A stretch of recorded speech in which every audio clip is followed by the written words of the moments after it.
Assalamualaikum warahmatullahi wabarakatuh.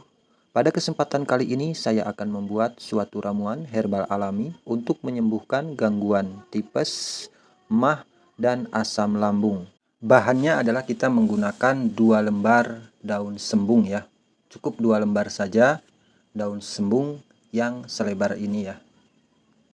Carilah daun yang tidak terlalu tua dan juga tidak terlalu muda ya. Dan ambillah daun yang terbaik.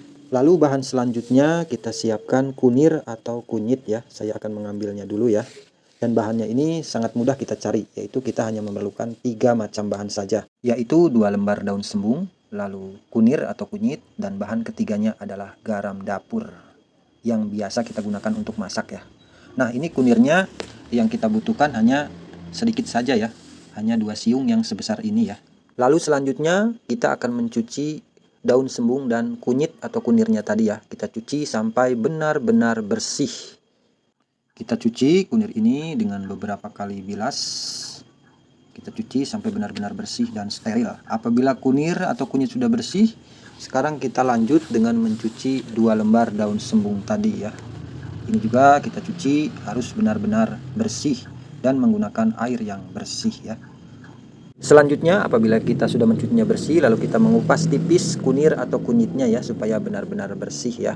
Ini saya mengambil kunyit ini kebanyakan ya. Yang saya perlukan ini hanya 2 siung saja ya. Ini saya ambil 4 siung ya. Jadi yang kita gunakan nanti hanya 2 siung saja. Lalu selanjutnya kita pun bisa memotong-motong tipis kunir atau kunyitnya tadi ya. Ingat, kunyitnya jangan terlalu banyak. Cukup 2 siung kecil pun cukup ya. Nah, kita potong-potong tipis seperti ini. Selanjutnya apabila kunir sudah selesai kita potong-potong, maka yang kita potong selanjutnya adalah daun sembung 2 lembar tadi ya. Bisa kita potong-potong seperti ini.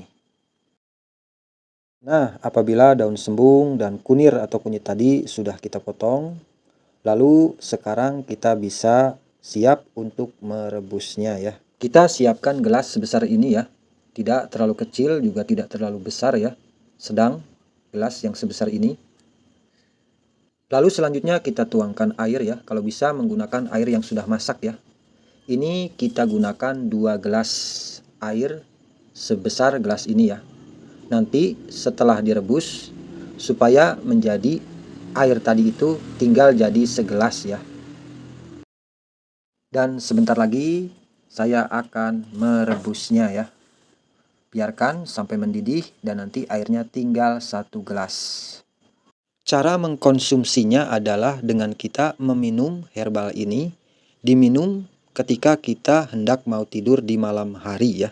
Jadi sekitar setengah jam atau 1 jam sebelum tidur, kita bisa meminum air ramuan ini ya. Lalu dilanjut paginya itu kita pun membuat lagi ramuan ini dan meminumnya lagi setelah makan ya. Jadi setelah makan pagi, kita pun bisa meminumnya lagi ramuan ini.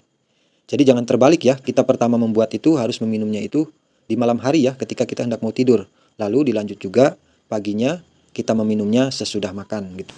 Dan ini harus kita lakukan 3 hari 3 malam berturut-turut ya. Jadi 3 hari itu setiap malamnya kita mau tidur minum, dan di pagi harinya pun setiap sesudah makan kita minum. Ini kita lakukan 3 hari berturut-turut.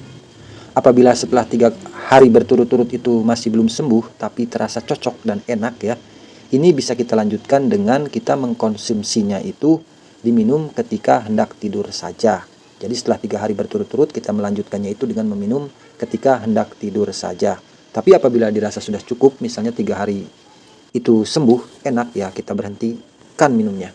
Namun apabila baru sekali minum atau sehari semalam lalu tiba-tiba udah enak ya, kita berhentikan pun, tidak mengkonsumsinya lagi pun tidak apa-apa, seperti itu. Apabila airnya dirasa sudah surut dan tinggal 1 gelas, maka kita matikan kompornya, lalu kita ambil saringan dan kita masukkan ke gelas ya.